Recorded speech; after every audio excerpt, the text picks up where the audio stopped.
what's going on at Menwith Hill.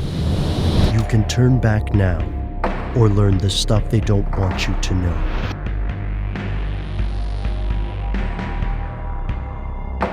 Here are the facts.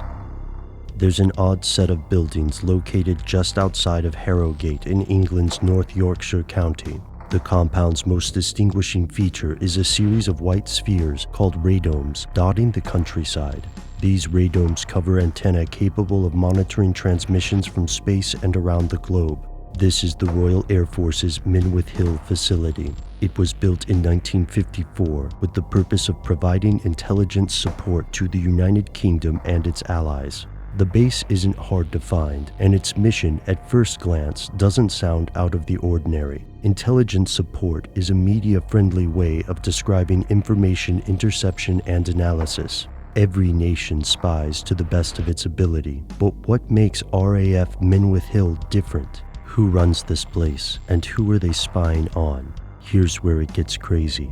Menwith Hill isn't just run by the Royal Air Force. The United States works there too. According to David Webb, chair of the Yorkshire C&D, Menwith Hill is run by the United States National Security Agency, making it essentially a U.S. spy base on British soil. And as for the subjects of their spying, former Lockheed employee Margaret Newsham claims that during a demonstration at Menwith Hill, a co-worker tapped into offices of the U.S. Senate building and they listened into Strom Thurmond's conversations. Additionally, she notes that co-workers told her about former Prime Minister Margaret Thatcher's orders to spy on other ministers in the cabinet.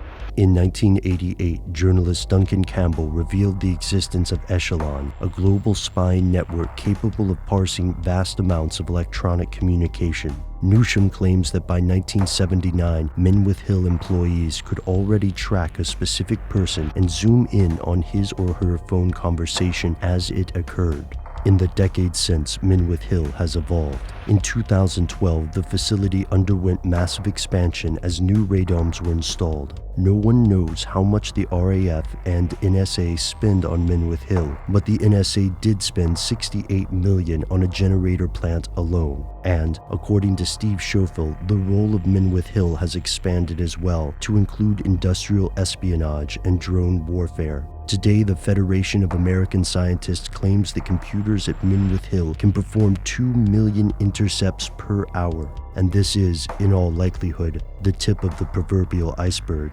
Echelon has more than one station, and they're not all in Britain. Some, such as the alleged installation on the remote Ascension Island, aren't even publicly acknowledged. As for the RAF's official position on Menwith Hill, they say it would be inappropriate to go into any detail about operations carried out at RAF Menwith Hill in support of national security. In other words, it's stuff they don't want you to know.